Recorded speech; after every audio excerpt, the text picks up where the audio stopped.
On the news tonight, Nigerian Security and Civil Defense Corps catches up with pervert for assaulting daughter for 12 years.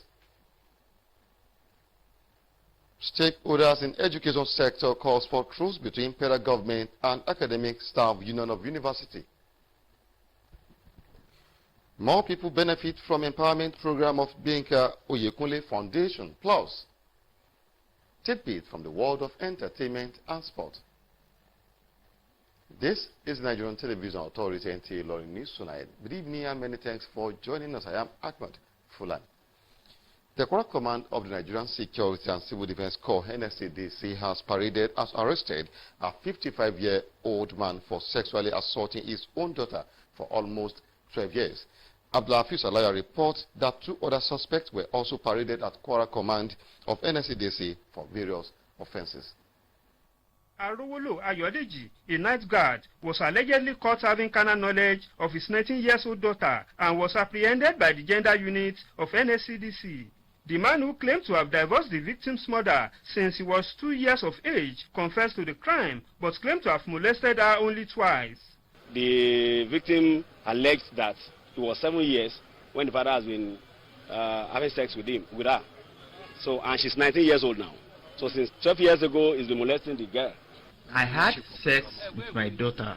Government should please pardon me. Bashir Ademola, on the other hand, was alleged to have stolen 21 mobile phones belonging to UTME candidates at a CBT center in Ilorin while pretending to be a nose mask vendor at the center. I was selling nose covers and pencils. I was minding my own business, but I was trying to secure their own phones at the same time. So there is no way I can do 2 things at the same time.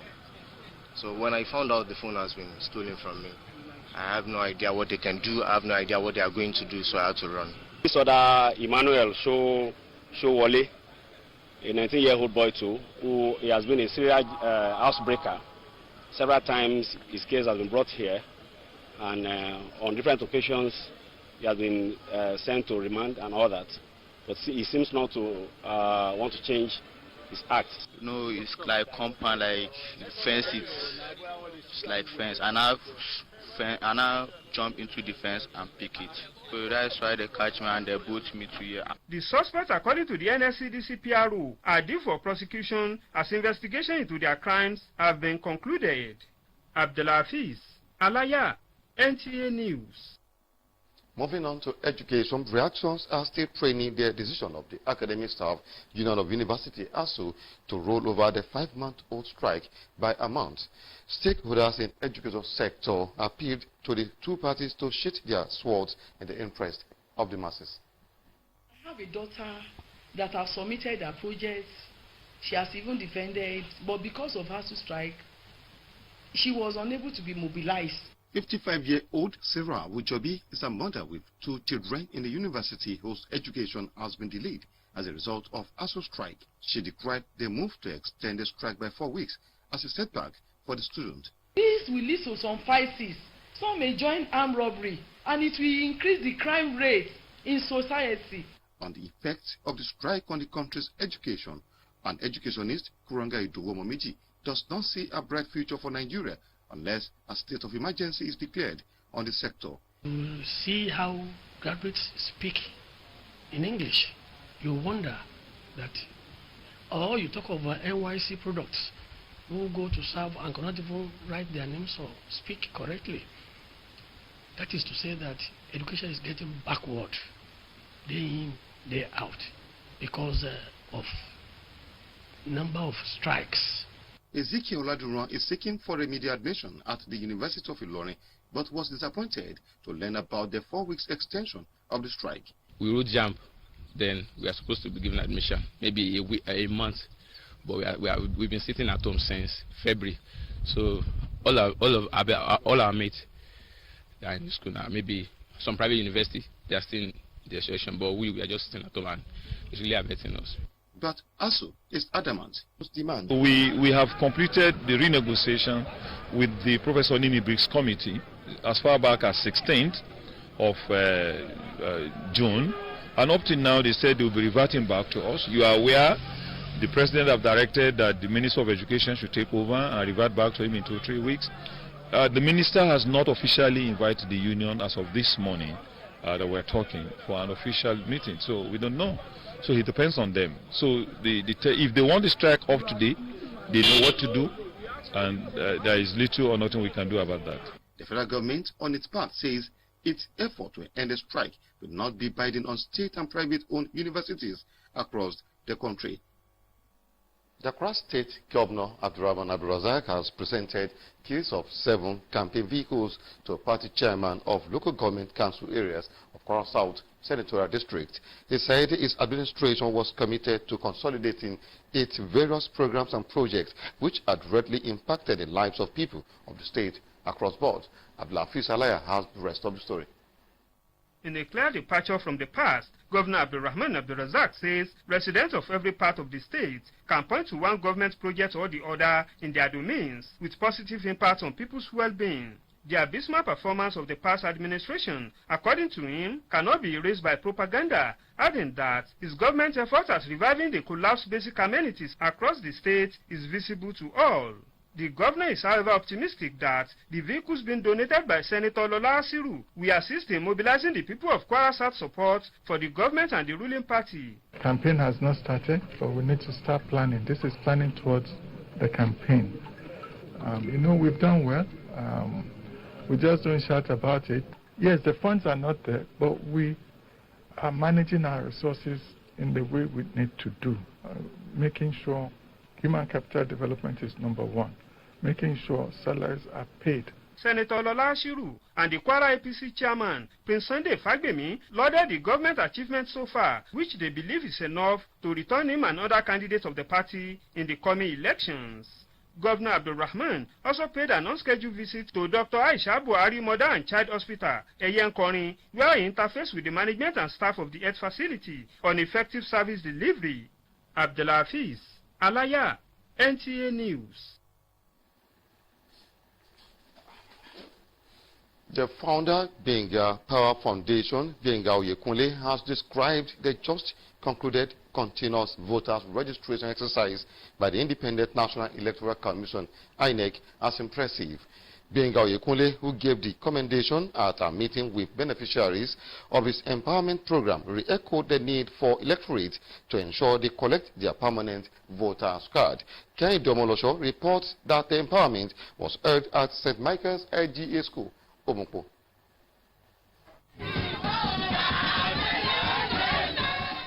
Benga Oyekunle Power Foundation has spearheaded several community projects like welfare for orphans and widows, donation of agricultural inputs, construction of boreholes, scholarship for indigent students, and sponsorship of JAMB, WAEC, and GCE examinations. As part of his philanthropy, he decided to extend his empowerment initiative to the Fulani clan through donation of educational materials, cattle feed, and drugs, as well as 18 boreholes to be sunk in Ifelodun, Ofa, and Oyun local government areas. Empowerment, as it implies, means that making the people to get what they need.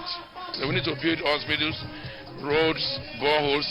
I've sunk more than 22 boreholes now in Kwara State, generally my constituency, and I just promise another 18 now that we are going to do between now and next year with my own funds from my business. Abdullahi Umar, a graduate from the Ahmadu Bello University, is one of the beneficiaries who applauded the philanthropic gesture of the foundation. Our people are always saying good things about him, the way he loved the upcoming generation, like finding that in educational sector and also providing social amenities to the Fulani people. A lot, uncountable. But you start counting it from now, I don't think I can even end it. At least to Ifelodun, and from Ifelodun local government and from Idofian, Omukpo constituency. So he has done a lot in my own constituency and in my ward. He has the intention of uplifting the living standard of the masses of this area. Benga, as an individual, one, is a very good person. He's a very reliable person. He's easygoing and readily available. The meeting had beneficiaries from Ifelodun, Ofa, and Oyun local government areas of the state. Kehinde Omolosho, NTA News. We'll now go on a short break. NewsTonight. Glad to have you back. Muslims have been admonished to intensify their acts of worship in the first month of Islamic calendar, Muharram, as it attracts lots of reward from Allah. This was the thrust of today's Jumat sermon at Khair Memorial Central Mosque. NTA ILORIN Bibire has the rest of the report. Muharram is the first month of the Islamic lunar calendar and very significant to the Muslim Ummah. Among the significance of Muharram to Muslim Ummah is that the month marks the beginning of Prophet Muhammad journeying from Mecca to Medina. Due to the importance of the month to the Muslim Ummah, it is recommended for Muslims to fast on the 10th day of Muharram because it is highly rewarding. The people are admonished not to see the month as a merry-making period, but an opportunity to move closer to Allah.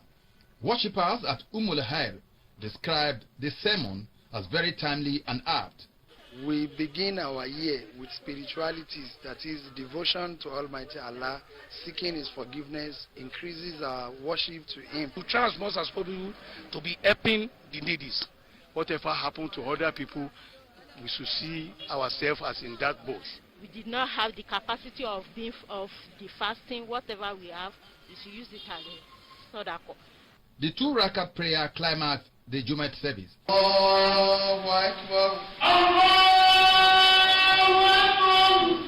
Worshippers within and around GRA area Ilorin attended the Jumat service. Abdulwahid Bibire, NTA News.